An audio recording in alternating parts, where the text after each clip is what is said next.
Well, good morning, ladies and gentlemen. It is Andrew. That way is Neil. We're here for Under the Rug. Of course, this is a show that we do each and every week where we share our opinions of what's happening in the world, what's going on, all the things that have been swept under the rug over the years, and there has been plenty. The more I dig, the more I find, and I'm sure Neil can reiterate that exactly as well. We don't have any guests. Oh, I'm getting, obviously I've got... Sorry, guys. I just Feedback? no. When the video started, our live video started. It's open. So on that note, we don't have any guests today, but we will have some in the future. We've been making some good contacts in the last few days. Plenty going on around the scenes, but again, everything we share here, ladies and gentlemen, is our opinion. So please go ahead and do your own research. We definitely invite you to. Most of what we say is verifiable. You can back it up. That includes chemtrails. If we talk about chemtrails, all that shit is verifiable, even if you don't want to go and do the research and find it out for yourself. But anyway, Neil, how are you doing, brother? I am awesome.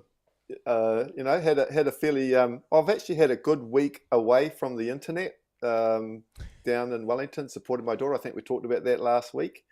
So it was good to go out there and get some fresh air, get my feet on the ground. And for me, in my history, sporting history, and going to my home ground where I played most of my sport, I couldn't walk 100 meters without having to have a conversation with someone, which was good. It was interesting to see who's awake and who's not, and then who's still got their head in the sand. But most people just... Plenty of them. I guess and that kind of helps in a way kind of lead into what we're going to, almost a continuation of last week is people remain asleep until it affects them where it hurts, and that's in the pocket.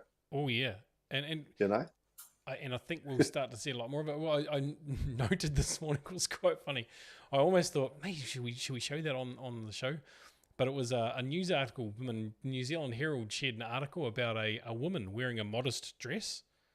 It was obviously a beat up like from this woman, because they videoed it and got people's reactions and shit. This woman looked incredibly classy. She looked lovely. But the comments from everyone was like, oh my God, my life has been changed so much from you sharing this, Herald. Nobody fucking believes the media anymore. Like, they are getting slammed on every fucking front. Like, there was you probably would have seen it, the video that some hatchet journalist here in Australia did with the Russian ambassador in Australia. I can't even use the word. I mean, I'm happy to use expletives, but I can't use the word that I would use to describe her on the show. And it's like, she kept telling him that, oh, well, you just keep feeding us the propaganda. And he said, well, you're feeding everyone else propaganda. What's the difference? Yeah. She did not respect him at all. And it was absolutely ridiculous. Far out. That's all. But I mean, any normal person or awake person could see through that. Should be able to see through that bullshit. And I guess, of course, all the awake people do, but it's the normies that are still women sleeping, and they are. Some of the shit I see daily, I'm like, how the fuck can you not see what is going on? Are you that fucking brainwashed? Hold on. Why is everyone so fucking stupid? Oh, you heard it? I didn't. Yeah, it came through. But you talk about that media. Well, I think I saw a statistic on CNN, like their viewership's down like 85%. And Trump over there stands for constant negative news. Yeah, and if you think about constantly bashing and trying to find fault over somebody that's taken the country it's huge. It's like, if that's not enough to start waking you people up, but it's like their viewership's down because people don't want to hear that negative shit all the time. They're just over it. They're over 100%. 100%. So I like that statistic, and I like the fact that people are over that shit, because that means we're getting closer to the good stuff. Well, I read a report the other day, and you would have read it too, I'm sure. And it said that basically Trump's now getting incredibly frustrated with the plan and it taking so long. He's like, it shouldn't have taken this long. What the fuck is going on? So now he's starting to stamp his feet a bit, and that's that's this whole beat up that we've found about, because it was him that announced, wasn't it? Oh, they're going to arrest me on Tuesday. Yeah. He's trying to push that plan a little bit further forward, I think. Yeah, but that's all part of. I believe that's all. Well, what I've seen, and we've seen, and we'll probably see the reckoning behind that later on the show. We'll play that, but that's all part of to wake the normies up. That's not very easy to see, is it? I'm just going to edit that, guys, so it's easy for you to see. What was that Is noise? that better? Yeah, it was too dark. That's it. That's perfect. Yeah. Being arrested, simply a smoke screen or a ruse or stunt simply to protect him. No, so, well, I don't know. Do you want to start off by playing the Bossy? You mean the one segment that we had last? Yeah. Yeah, I can do that. I can do that. That kind of I think he nails it and what that's all about. And we can sort of follow on from that. It does. And guys, please forgive us for the quality of the visual, but you'll hear the audio. I've heard that Donald Trump is about to be arrested.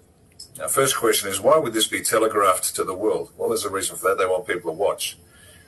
But why is Trump going to be arrested? Well, let me answer it this way. You've heard of predictive programming. You know that they've been showing us movies for years, and then when it actually happens for reality, there is no surprise. It's called predictive programming. Go back a little while. Do you remember when Mar-a-Lago, Trump's estate, was raided by the FBI? There was a shock and horror, and how dare they? You shouldn't do this. See, the first time anything happens, people get very agitated and very exercised over it. But the purpose of that, it was a setup too. You're watching a show. Please buy your soft drink and your popcorn and watch the show.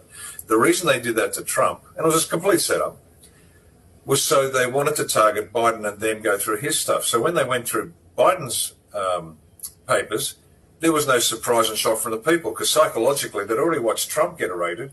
And so they say, well, if Trump got raided, then fair enough, let's go. If they want to investigate Biden and go through his papers, then no problem. The same thing is happening now. Now work it out for yourself, see if you can put the last piece into place. Trump's about to be arrested.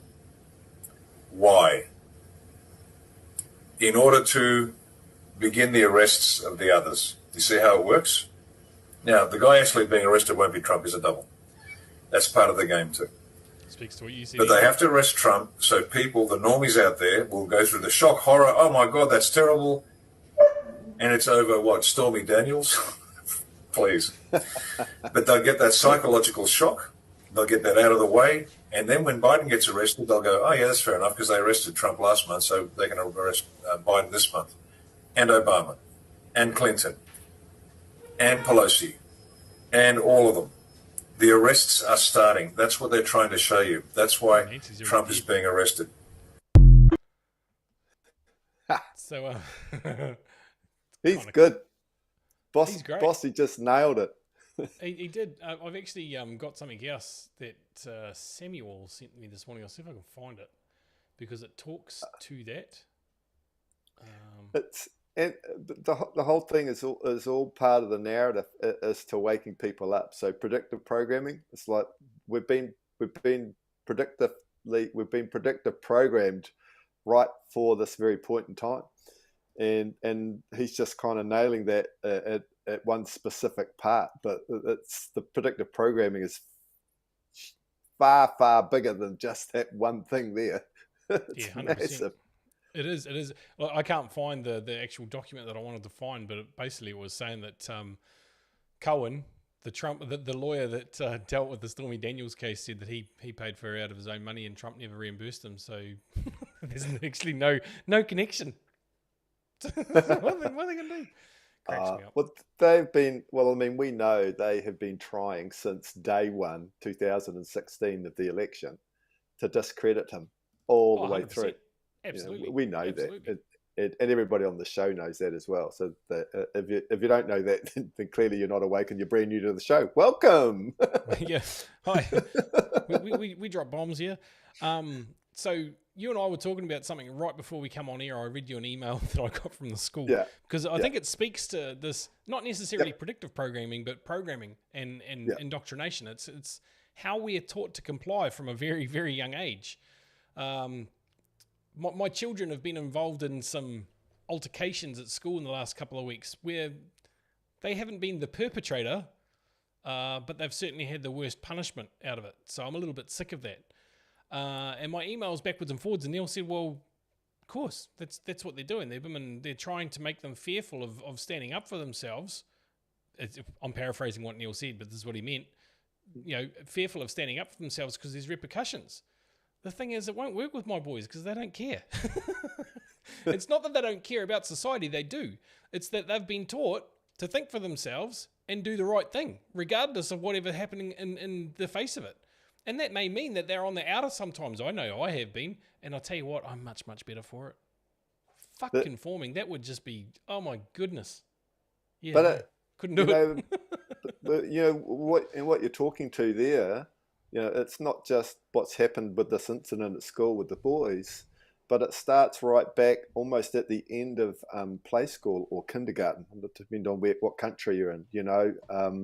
It starts at a certain time. You have the lunch breaks. You have all of this. I don't know if they bring the bell in at kindergarten and that, but then you get into primary school.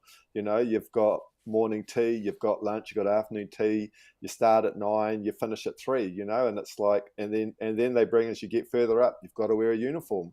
And then you've got all these rules and regulations and it's like they're just teaching you. And we used to say, to getting you ready for a job, but on top of that, it's getting ready for compliance. And it's like don't question the authority.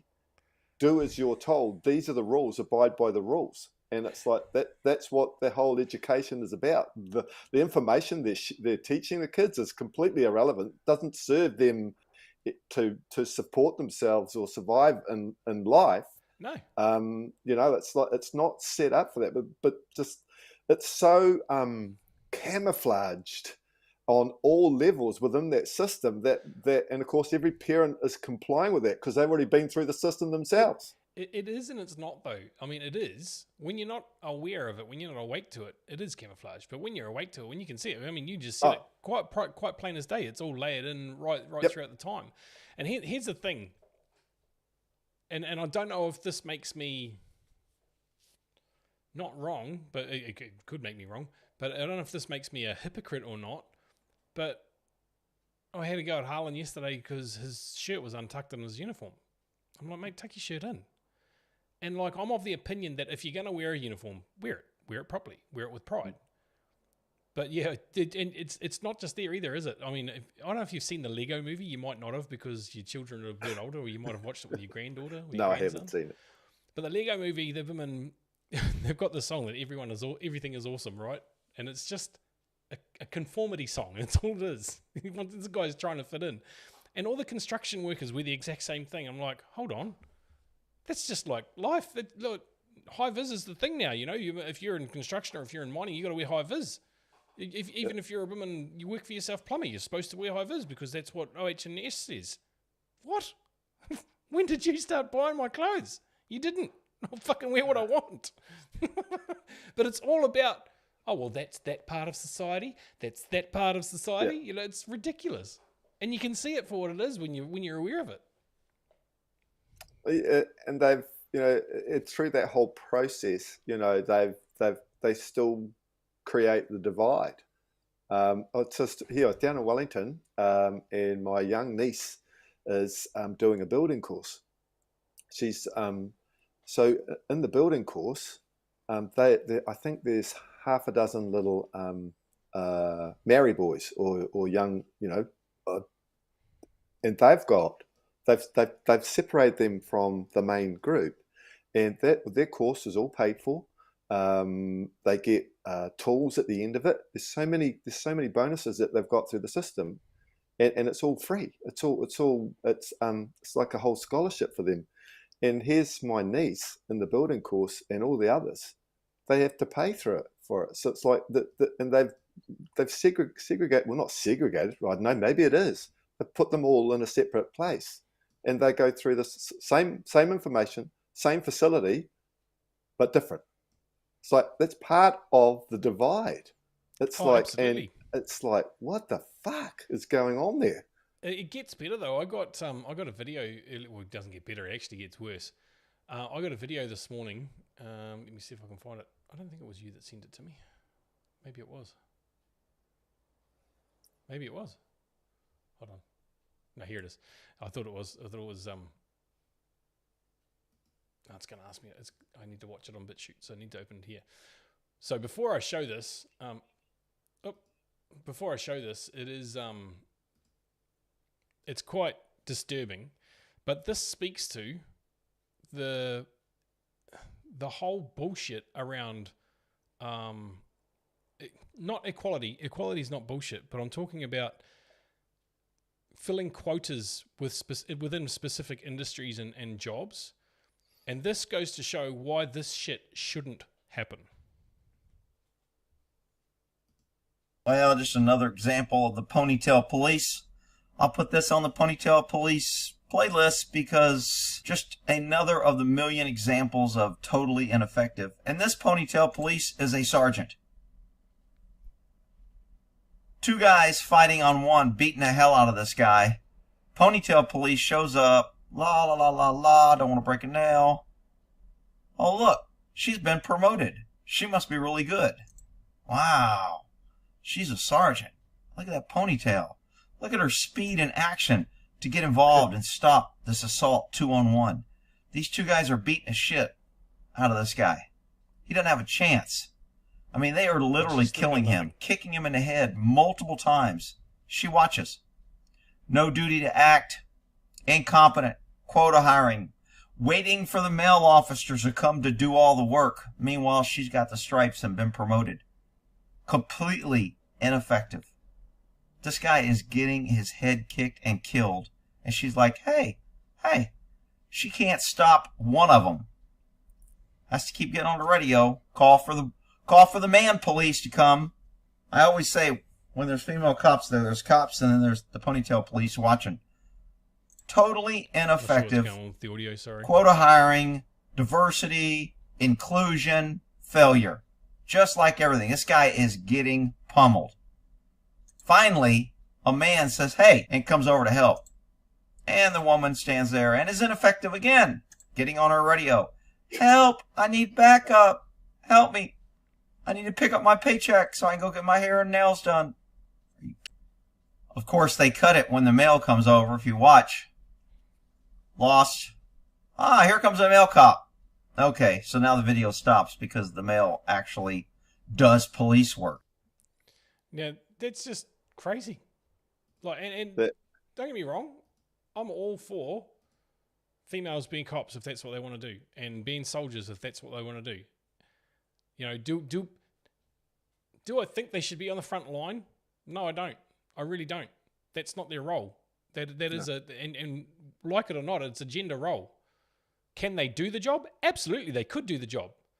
But I know from a military standpoint, and one of the things that I was always told, one of the reasons why females weren't on the front line, and that they are now, so this is kind of irrelevant, but one of the reasoning behind it was, if you get into a hostage situation, if you get taken prisoner, as a male, if they start doing something to the female, you're more likely to break. If it's another guy, no, they can handle it. But if it's a chick, a female, our nature is that, well, actually, no, they can't. I need to protect. Now, whether that's right or wrong is irrelevant. That's our nature. That's our instinct. So I'm not saying that they shouldn't be cops. They should. However, that shit is simply because of quota filling and going, oh, we need to have this amount of these types of people on here. That's absolute bullshit. People's lives are at risk because of that crap. I was shocked when I watched that this morning. I was like, fuck. You've only got to, I mean, I hear exactly what you're saying there, Andrew. And just to kind of bring that into a slightly different light, I don't know if it's a good one, but we've got this transgender males becoming females and going to the Olympics, and they're kicking females' asses. So it's like, they should be put on the front line of anything. You've got to have female police. We'll have transgender. I can't hear you, mate. Oh, you It's can't? not your fault. It's my. No, it's all right. Like given up the transgender, ghost. which is the male structure, is just physically stronger than the female structure, and we should not be, and they should not be in a position where they have to control male disobedience or male testosterone. That's kind of the better word for it. Yeah, that's sad, but like here in NZ, my understanding is our police numbers are dwindling because they just don't want to be a part of all the bloody current bullshit that's going on. I don't blame them. Can you hear me? Yep, can hear you. Okay, sorry, I lost my pods, so it wasn't necessarily the audio of that video; it was the audio in my pods. Did you hear what I was talking about? No, I missed it. I did tell you that. Hey, like I can't hear you. Yeah, I was talking about the basically the transgender at the Olympics. That's the male structure competing against the female structure, and it's like There's no place for it every time. There's no place for it. It's ridiculous. Ridiculous. No, but I mean, if you're gonna go transgender, then become a policeman as well and go on the front line and take the role of those females that shouldn't be there in the first place. Come on, Neil. They need a safe place. Yeah, well, yeah. Far out. Anyway, that's not what. So last week we started talking about the collapse of the banking system. That was. Hey? That was kind of what our main topic was going to be today, but we got sidetracked for 25 minutes on that. That's not like us. No. Oh, anyway. Right, so shall I do the intro again and we start again? Or So well, let's get back on to where the real smoke screen's happening at the moment. Yeah, really. Okay, so there's been roughly 5 bank failures. It says 5 bank failures in the last 5 weeks, but and Andrew, I will still try and find out where exactly this is from, but there's apparently over 176 banks already failed. And also, apparently, the UBS buyout of Credit Suisse that's just another smoke and mirrors thing. So Yeah, for sure. The thing with the transformer community is that they want. I can't see the whole thing. Oh, I know why, because I've got a bloody screen a bit smaller. There you go. Want to have the relevance and societal favour without the responsibility that comes with the gender they transition to. 100%, man. That's actually a really, really good way of putting it. Geez, you say some smart things, Aiden. But let's sorry, go. Well, let's just play that that opening clip that we had from that guy that kind of nails it, really. Mm-hmm. Let's go. Is it? We're there. This banking crisis has swept in 5 bank failures. First, there was Silvergate, but everyone dismissed that because it was some weird crypto bank. Then it was SVB, but everyone sort of dismissed it because they said it was based on panicky VCs rather than a systemic problem in the banking system. Then it was Signature Bank, which got seized on Sunday, which I think utterly refuted the idea that this was just a Silicon Valley problem. Then you had First Republic, which would have been the next domino to fall if it wasn't backstopped. And then 5, you had Credit Suisse. Again, avoid an outright failure because it got backstopped by the Swiss government. So we now have 5 banks in roughly a week, and these are not small banks. Credit Suisse is a globally systemically important bank, and the other ones are top 20, top 30 type banks. We're talking about hundreds of billions of dollars in deposits. So clearly there's a larger phenomenon going on here. And frankly, it's being caused not by like anything VCs did, because VCs are just depositors. We're just one class of depositors. And depositors are not to blame for what's going on here. What's going on is these banks have huge unrealized losses on their balance sheet, and the losses have come from the sudden spike in interest rates. Yep. Boom. And that's there's not much on the bigger picture that's going on coming through mainstream media, but as you said, Andrew, I'd actually heard that there was over 200 banks, enough to pretty much cover all the banks in the US. I did see video around that time when Silicon Valley went down, and the one after that there was a run on the banks, people queuing up to get in. So, I've seen a couple of people in the crypto world obviously salivating at this, which is fine. I get that. I don't think they fully comprehend what's actually happening in the full financial system. They may, or they may just not believe the narrative that I listen to, and that's fine too. But they did post recently about, it was satire, but it was about going on a bank run, and just the level of trolling that came in on that post. For say, oh, do you think you're being responsible and telling people to do that? That's going to hasten the problem. It's going to make it happen sooner. Well, no, regardless of whether you're a bank run or not, the banks are insolvent. Doesn't matter. It just doesn't matter. They're fucked anyway. So that won't have a big effect, I don't think, on the outcome, because the outcome's still the same. It's just how fast that happens. But somebody else commented and was like, well, I actually think that people are too apathetic to realise that what's happening and do a bank run anyway. And sadly, I think he's right. But I mean, the whole thing, you look at the bigger picture of that. If there's a bank run and there's more failures, then it's just highlighting the fact that the banks don't have the money that you think that you've got in the bank. 100%. It's just highlighting that, if they're talking a bank they run. They don't. They never have had. That's why when you go to the bank and say, oh, I want to get $5,000 out, they're like, can you come back tomorrow?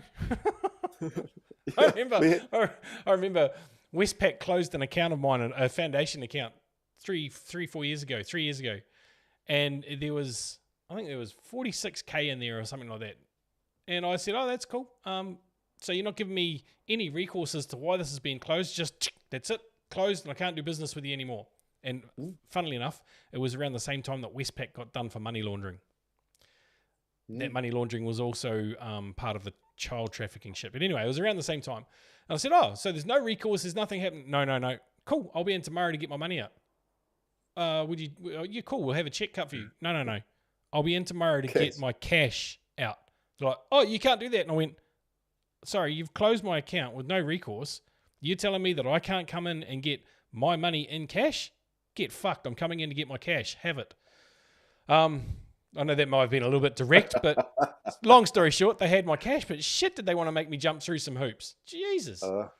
I didn't jump like that, but I had a big amount come in from overseas into my Kiwi bank here, and came in and it came in and it was fine.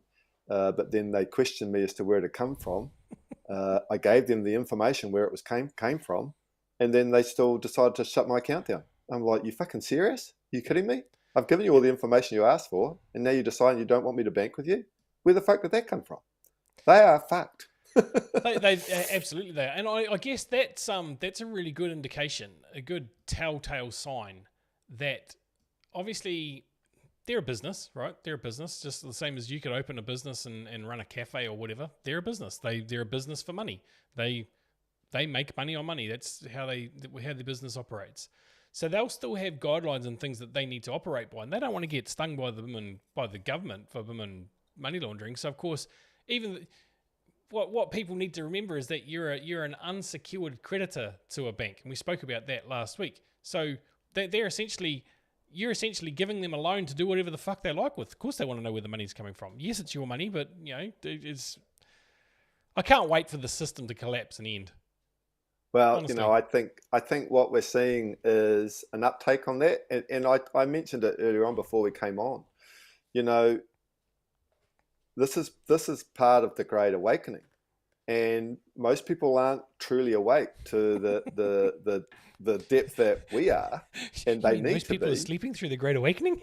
And it's like, yeah, but so how's it going to happen? It's not going to truly happen until it affects each individual personally, and True. that unfortunately means in their wallet. Where they go into the bank one day, all of a sudden the bank's closed. Go to the ATM, it's closed, or it won't give you any money. And it's at that point when people are going to go, fuck, I've kind of heard about this and people have been telling me about this. I'm not ready. I haven't prepared for this. What do I do now? And you've got those people that have families. They're going to need to feed them. And we know most people, pretty much, I would say 95% of people go week to week, some even day to day, not really go month to month, but from hand to mouth, that's really how people are living. So, wow. So for those people that, and this is part of the conversation I was able to have with my daughter on the way down to Wellington last Wednesday. It's like, this is what's just happened in the States. People are queuing up. It's not a matter of if it happens here, it's a matter of when. Are you ready? Have you prepared for this? No, don't care. Because it's no, don't care. And why? Because they still got access to their money, still got access to food, ATM machine still works, they can still get all the things that they're used to. They're comfortable. Couple that with the fact, particularly here in New Zealand and Australia, we've never really seen true hardship. No. And to be fair, that would be true of a lot of Western countries. The US, and don't get me wrong, I know there's poverty and things there, and there's a lot of homeless. Canada, the UK, but we've never really, UK may be a little different, but we've never really seen the hardship. Certainly not recently. Not like those what we consider third world countries or even Slavic nations, right? Because they've always been in the midst of war. So most of the people that are still alive can remember very, very clearly having it when they haven't had access to those things, so they know what to expect. So of course they're going to do the bank runs. That's why Cyprus had a bank run in 2008 or 2009, whenever it was, is because they know, they're like, holy shit, if we don't do this now, we're going to be screwed. We've never had to suffer through anything like that, so of course the people are going to be apathetic to it because they've never known what that's like. In fact, it'd be almost fair to say, or unfair, depends on which side of the fence you sit on, that the millennials, women, they're an entitled generation that, and look, that's even some of the women Gen X people are entitled to. I get that. But the last couple of generations are just entitled shitheads. Yeah. Well, but you look at the type. My niece just got a pay rise down there. I think she's on about 74K. It's like my whole working days when I was her age, I was lucky if I got 20K. Did you say she's still an apprentice? Holy shit. Pardon? Did you say she's still an apprentice?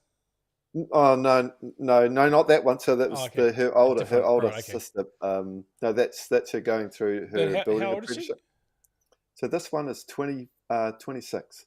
Wow. 26 and on 75K, and it's like when I left the Air Force as a corporal, so in charge of people, I was on $43,000 a year. Yeah. And it's like, but I mean, you talk about sort of that entitlement and that's like, and that lack of respect and all that. It's like, you know, well, they look at us and what we earned at their age. It's like, oh, I earned so much more than that. Well, it's like, yeah. Times changed. Price of living so much higher too. Yeah, exactly. Yeah. Hey, but guess what? They've still got no money. Yeah, it's because everything's more expensive. Oh, yeah. So we've got these bank collapses happening. And here is this is a post here. All of these will be live on the 20th of the 3rd. So these are live now, guys. Everything that we see here, Target, 1.8 trillion, 200 billion, 200 billion, 390 billion. That's New Zealand, NZ clear. And then it's got down here, Nostrovastro, $27 trillion. It's funny, some of the comments that are coming in here on the side, token price you and I see is set by the exchange at the moment. It won't matter if 100 quadrillion in the markets. I wouldn't expect a high price until the exchange tokens become scarce or non-existent. I don't agree with that statement. I think it's when they flick that switch. There's only 100 billion XRP tokens. This is what we're talking about here, guys, XRP. There's only 100 billion XRP tokens. Well, that means, you know, even divide it by that, it's got to be worth $100. I haven't done the math and like, but come on, $27, $270. What would it be? Who's going to be quick in the maths and boom and put it in the comments? Because that's got to be the minimum that XRP is going to be worth. So it's not waiting for scarcity. There's already scarcity built into it with the amount of money that's going to be flowing into it. Now, what you got to remember about XRP is we believe it'll be the institutional money. It'll be for overnight settlements and things like that. So all of the money in the world is going to flow through XRP. So it's got to be worth more than $100. It's got to be worth more than 50 cents, which is what it is now. On that and with that slide and that the I guess that one came about, I guess, because that was the release of the ISO 222. And all that sort of coming into play. People trying to get their head around what the value of XRP could be. And at the end of the show, and hopefully we'll be able to put the link up, but there's a great YouTube discussion. It goes for about an hour 20, and it really the QSI one? brings... Yeah, the QSI one. That's already linked in the description, guys. Okay, then that there, it really, and here's a guy that's got 35 years of experience on Wall Street and valuing on all sorts of different products and companies and stuff like that. And so trying to bring in a realistic value right at this very point in time is damn near impossible. Absolutely. As Virginia just said, some say over 100,000, over 500,000. That's right. Because you got to take it. It's not just the money, is it? It's the commodities, it's the gold, it's everything that's going to be, tokenizable. But back to the show, and I strongly suggest that you go and watch it to actually bring a level a level of sensibility. If they were to make each one of those, and they kind of put it like that, if XRP, or when XRP is backed by gold, and quite a percentage of the people have XRP, and they raise the value that high, then all of a sudden they're giving away all this value that's going to work to people that wouldn't know how to manage all that value in the first place, but they'd be depleting their coffers of gold before they even start what XRP's been designed to do, which is just a cross-border ledger payment system. Yeah. So it's kind of like, and I'm just kind of touching on being sensible behind this valuation. And as they say, it's like nobody's really in a position to give a true value of it. But go and listen to it. It's got a lot more sensibility around it. And don't, I guess it's rather be excited about a couple of thousand instead of 100 to 500,000. And as they said, when it's worth 500,000, we won't have it. We won't even own it by then. It's pointless them making it that value when we've got access to it. Yeah, that's right. There's a couple of theories on that too. I know QSI and Emily, they talk about that there'll be a buyback compulsory. There has to be a buyback. But there's also other people out in the market that say, well, really, is it going to be worth them doing a buyback? There may be stipulations around it that you have to stake it. I mean, man, I'd love that. I'd happily stake it for an income for the rest of my life and the rest of my children's lives and so on and so forth. That'd be great. I'm not likely to go out and spend it because there's a whole heap of other tokens that are going to give me that. Well, what they follow that up with is, the return of all the stolen funds that have been stolen from humanity. We're talking about the UBI, you're talking about our strawman stuff, you're talking about all of this stuff. You've got Jazeera, all that stuff to come back. There's going to be enough wealth there without needing to have an enormous amount of XRP. And we'll really only have that as a transition. We're holding it and waiting for the buyback. And once we've done that, it's knowing what you're going to do with that. So the Stellar network is actually far more sophisticated than the Ripple network on what's going to be happening in there. But that's got to do your own research on all of that. That's certainly what I say. And they've got a lot of information there to help you get your head around that part of it. So, having a look at this, on Monday the 20th, which we knew there was the date for ISO, there's been over 11,000 institutes in over 200 countries and territories and their vendors that have come across to the system. So, it's safe to say that there's a lot of good stuff happening there. I don't know why we put that random shit in there, but anyway, somebody's pretty happy. Whoop, whoop. Let's fucking go XRP Global Family. That's funny. Sorry. I guess that we're just starting to see the transition from the old SWIFT system into the new system, and all that. And I guess, I think part of what we're seeing with the banking collapsing, and then we're starting to talk about Trump being arrested. There's all sort of smoke and mirrors towards something bigger that's going on. They always distract us in one direction when they're doing something else somewhere else, and we're getting closer and closer to, I guess, something even bigger that we're not all potentially ready for.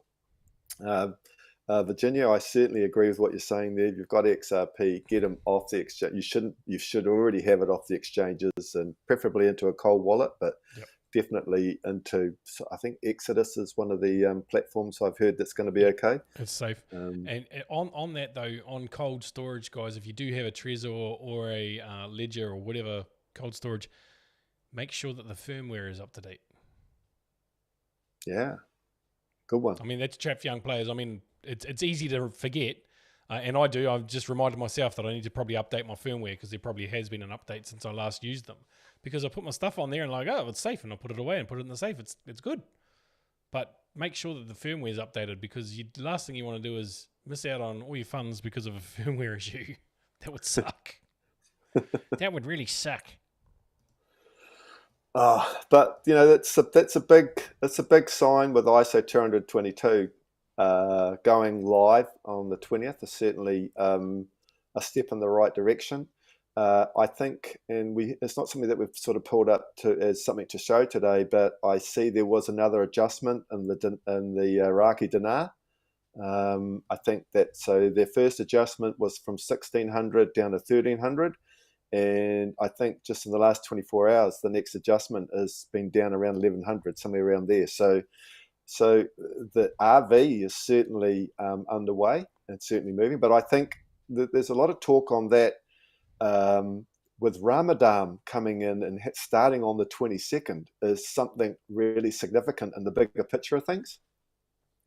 How that affects the Iraqi dinar and what's going on with that, which will have another flow-on effect with all the other currencies that are going to be revaluing.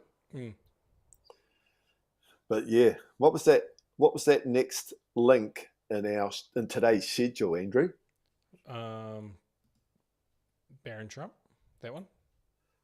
Oh, it's kind of interesting. Play that. I think that is great to celebrate his birthday.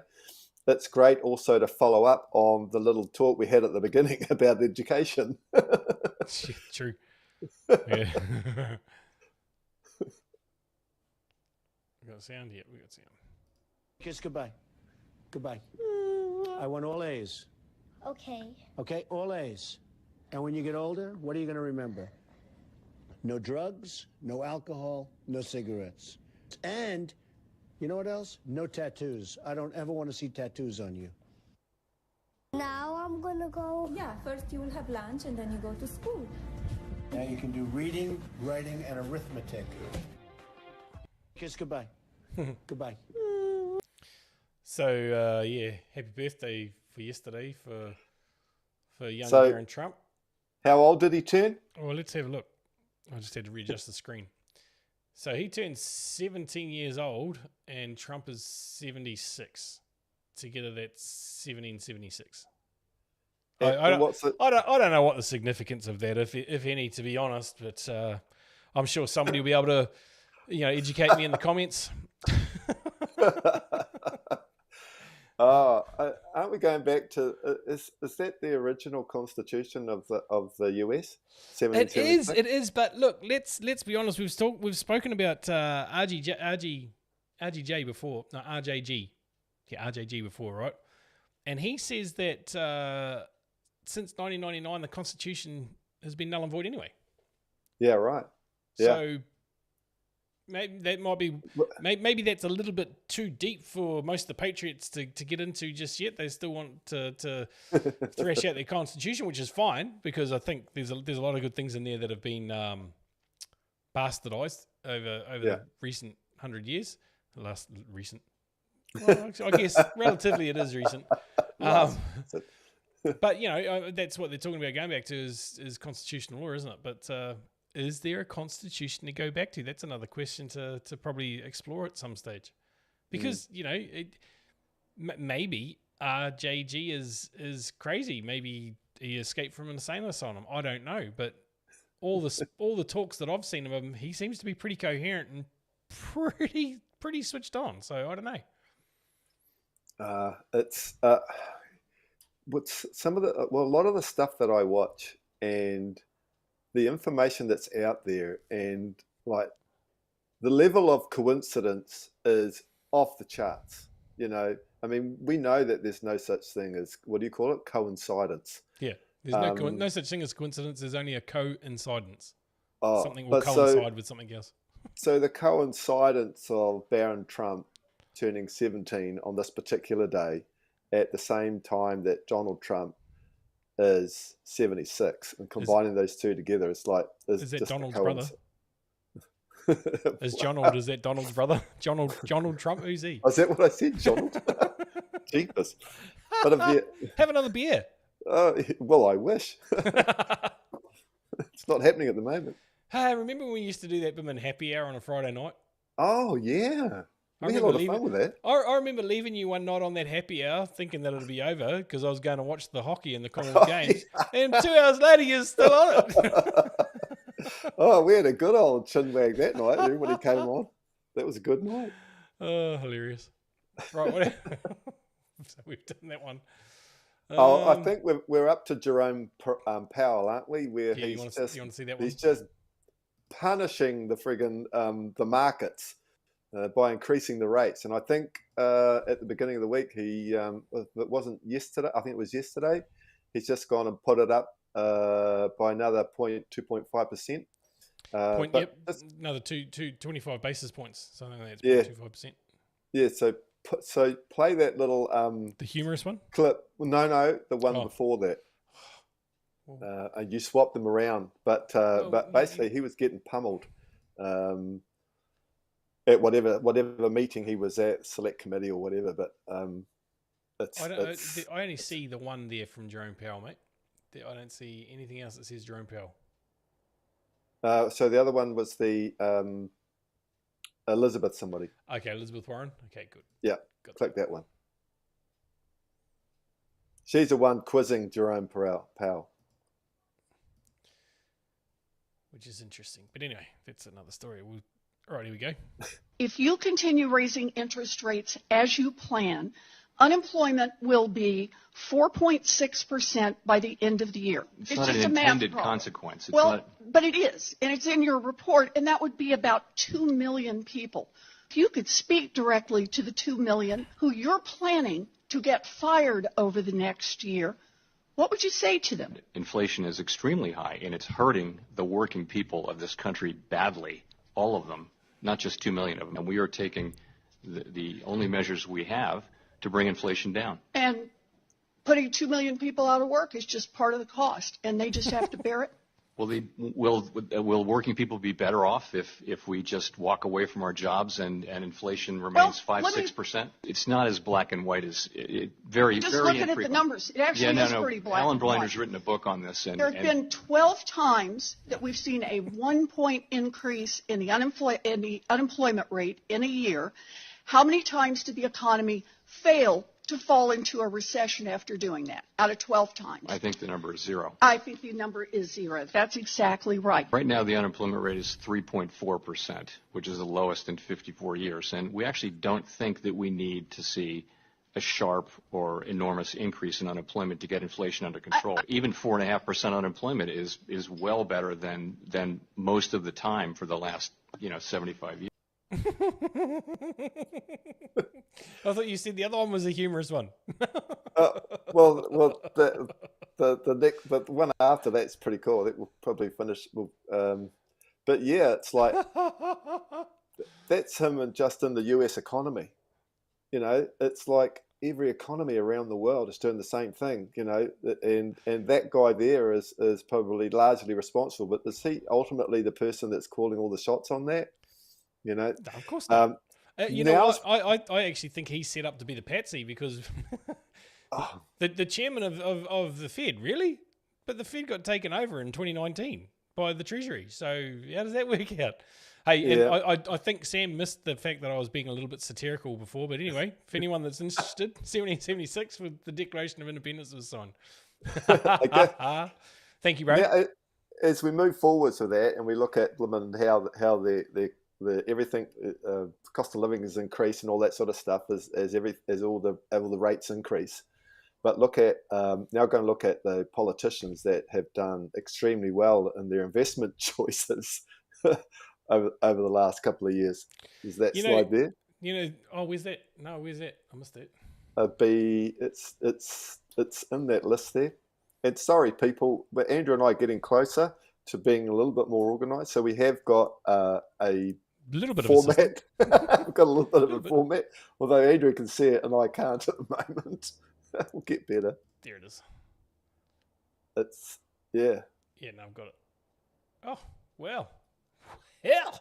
So it's like, as the stock markets are bloody plummeting and having a shit of it, and you probably want to click on that picture there, Andrew, and actually, so there it is there. And so what does that say? It says members of Congress that, what is that? Oh, beat the spy, which is the sort of I think the majority of what the final results was sort of minus 18% for that year in 2022. Yeah, but these politicians, is what they're talking about there. Yeah, so the politicians and those ones above that have done extremely well. The majority. And I don't understand how Nancy Pelosi's upside down. With all her inside trading. I mean, sorry, I didn't say that out loud. She probably had to be. if you know what we mean without saying it. Well, I suppose you've got to be alive to make your trades. Oh, did I say that out loud too? We were her husband's trades, or was he trading in a different commodity? He was trading in hammers. Yeah. But so now go back. So now go back to Jerome Powell, because I don't think Powell, sorry, and I don't think you've seen that one yet, have you? No, I haven't. Okay, so go and play that, because I think that kind of. First off, fuck your bitch and the click you claim. I am here today, despite the blackout before FOMC, to tell you regards not to pump the market. If you pump the market, I will have to bitch slap you on Wednesday. Let me take this opportunity to tell you that I already sold at the top. And me and my fellow Fed buddies are looking to get back in long once the market bottoms at 3,600. Yeah, that's the JPM collar put leg for those of you keeping track at home. Me and Jamie Dimon planned for this. So if you WSB twats pump the market Monday and Tuesday because you've been listening to Jam Croissant and Believe in Vanna and Charm Flows, I'm going to put on my Walker mask and come fuck your moms on Wednesday. Also, we are going to bail out the banks, but you fuckwads better not pump the stock market on this news. Okay, enough. I gotta go. I got an appointment. Nick from Wall Street Journal is coming over to suck my dick for some scoops. That's terrible now. How the hell we played that on... Jesus. Well, that's the true under the rug. Sorry, Virginia, but but oh my goodness, I've got to share that with Sam, and I've got to share it with him right now. But that's probably truly what the real truth of what he was really trying to say. What's really going on behind the scenes. Oh my goodness, that is hilarious. Sorry, ladies and gentlemen. I know I swear, but I usually don't. I'm usually not like that. Well, I mean, that was the one and only Jerome Powell. So it's like, I absolutely love those bad lip syncing things. They're so funny. Bad lip reading. I think we've already got age restriction 8, and don't worry about it. I always say that our content's not appropriate for people under 18. Oh, I saw it. That's probably why you didn't watch it beforehand. Otherwise, we wouldn't have got to. I wouldn't have had the same reaction. Oh, yep, that was real, ladies and gentlemen. That was the first time I'd seen that. With that, I came to.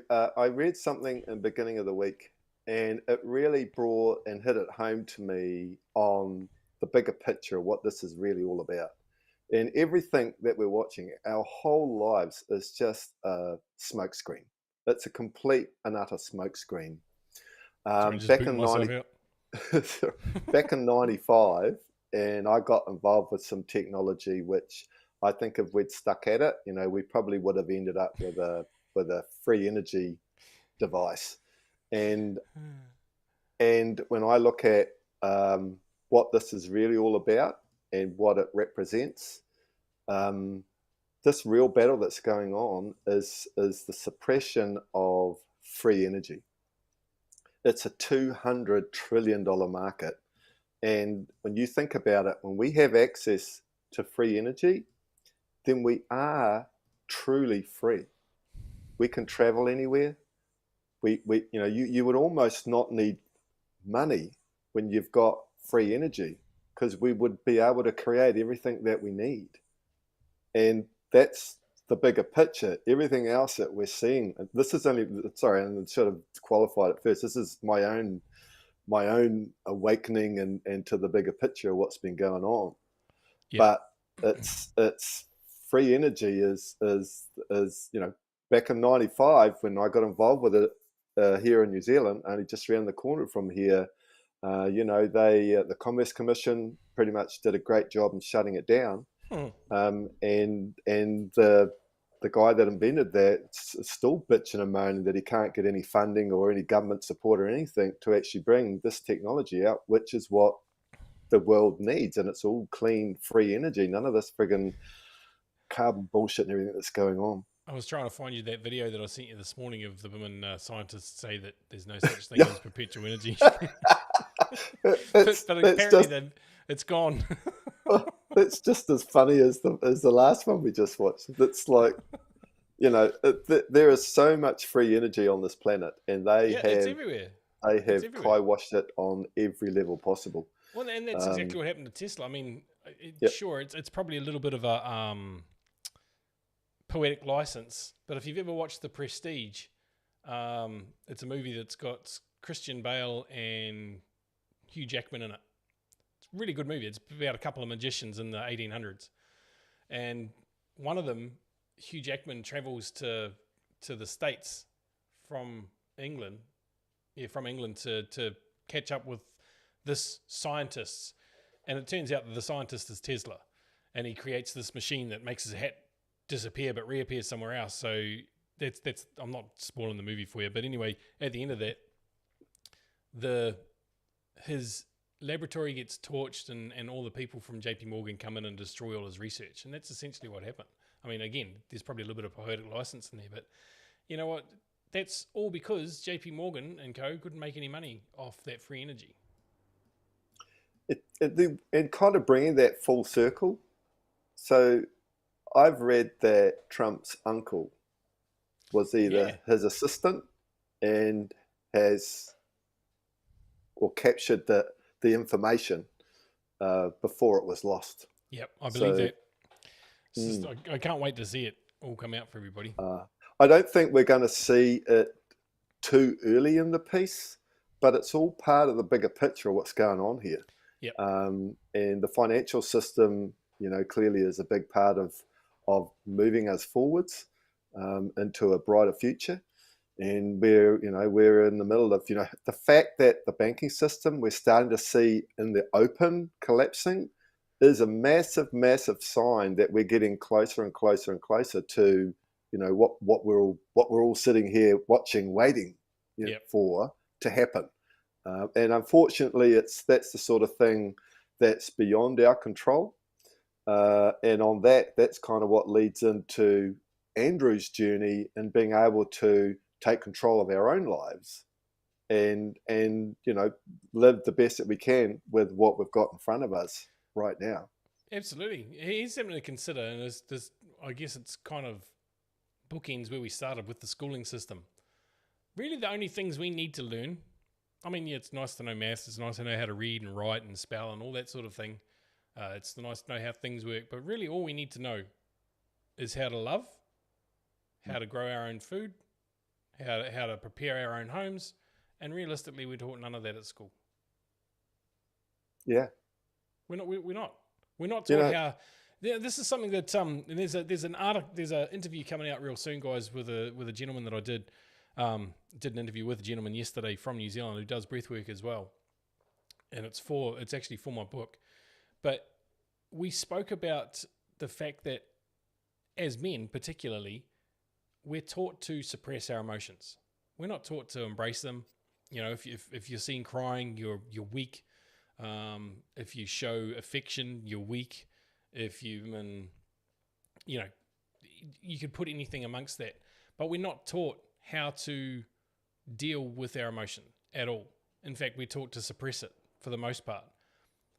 However, that is what creates dis-ease in the body. And that's why people get sick. It's not because... It is because of some of the food and shit that we eat. However, it's more because of what we repress. Those emotions. They're there for a reason. We have them to feel them. They're there to let us know what's going on with our body, that there's something we need to look at and identify to be able to deal with. And I think we spoke about that at the workshop that we did, Neil. But you can't put it down because it'll regenerate somewhere else in your body, whether it'll show up as cancer, it could show up as depression, could show up as anything. Yeah. But if you don't deal with it, it's going to continue. What you resist persists. Yeah. Yeah. So we are living in the most exciting times in humanity. So let's see what transpires towards the end of this mad month of March and moving into the brand new year of April Fool's Day. I mean, April the 1st. And where Brad, that leads us. Yeah, Brad, I would say I've got both the Trezor and Ledger Nano. Ledger Nano is a little bit easier to use. So that would be my recommendation. Oh, I've got the Trezor. I don't have any problem with the Trezor. Just got to know where your codes are. Are you sure you don't have trouble with the Trezor? You didn't know how to move around some of the women things in ClickUp. No, I'm kidding. I'm sorry, bro. Yeah, like no, I find Trezor's fine, but that's connected in with it's linked in with the Exodus platform. So I mean, to access my Trezor, I'm just on the Exodus platform. That works fine. You can also access Trezor through MetaMask, and probably most wallets, but yeah, MetaMask as well. Yeah. So I'm going to do a plug. If you want to get on the early bird list and get all the goodies for the book, the motivation code, you can do so at themotivationcodebook.com. There is an early bird list there right now. On that page, you'll see all the extras that you get for it for signing up early. Other than that, man, it's been great to be here with you today. Neil, it's been awesome to be here with you as always. We'll be here, same bat time, same bat channel next week, 11:30 a.m. Australian Eastern Standard Time. Of course, New Zealand will still be well into the future of 3 hours. And of course, the US and Canada will still be in the past. So hopefully back in 1776. But anyway, we'll see. At the time here in New Zealand is 3:33. If that's any significance to anybody out there, certainly is to me. It wouldn't make a difference to me because I always have everything in the 24-hour clock, so it would say 15:33. Yeah. Thanks, Sam. See, thanks, Sam. I have both the Ledger and the Trezor, and the Ledger is way better. Hell yeah! But I don't hold as many tokens. I've just got the tokens, but no, not financial advice here. Oh my God, is that? I know what that sound means. 1, 2, 3, 4. What are you grateful for, ladies and gentlemen? I will say that I am grateful to be here with you fine folks as we are each and every week. I'm grateful to be here with you, Neil. Actually, you know what? I stopped and got really present to that yesterday, and I'm really grateful for the life that I've created. Wow. I'm really grateful for where I am in my life, in my journey, at this time in history, because it's pretty freaking exciting, even if not a bit scary, but just grateful for the people that have made it what it is, and you're definitely one of those people, Neil, so I appreciate you, bro. Oh, awesome. Thank you, man. And same straight back at you. And you know, our audience, you know, we've got our regulars that keep coming in, you know, love you guys. Sure. Thanks for coming in. You know, let's share this podcast. Let's get it out there. Let's grow this audience and, you know, and touch other people's hearts with a bit of light sense of humor on the way life is at the moment. I'm pleased you followed it up with the hearts. Hey, on that note, guys, let us know if there's something in particular you want us to broach. If you want us to talk about something in particular, then get in touch with either Neil or myself. In fact, we may even make a form up that you can lodge your ideas. That would actually be good. In fact, I will do exactly that. So the form will be available in the Telegram group. If you're not already in the Telegram group, then feel free to join us. I do believe the link is in the description, but I'll find it again for you right now and put it up here as well. Just bear with me. There it is. Yeah, we should be able to put those vids in the Telegram chat, Brad. Shouldn't be a problem. Yep. I think we might already have a few of them in there. Yeah, possibly. But yeah, we'll continue to do that. And I think I already said to Andrew before, if I didn't say it on here, I'm sure I messaged it to you. We're still trying to find information on those other 179 banks that we talked about. Yeah. Somebody just come in my house. Did they knock? No. Oh, it's my mother-in-law. I'm like, got to have a key because the fucking door wasn't open. I thought we were going to see our first arrest. That would have been huge. The first arrest will shock the world. Not really. I'm glad it wasn't you. Oh, well. And with that, mate, it's been great to be here with this week, and we'll see you next week. Take care. See you later. See you later, guys. Ka kite anō. Ka kite anō.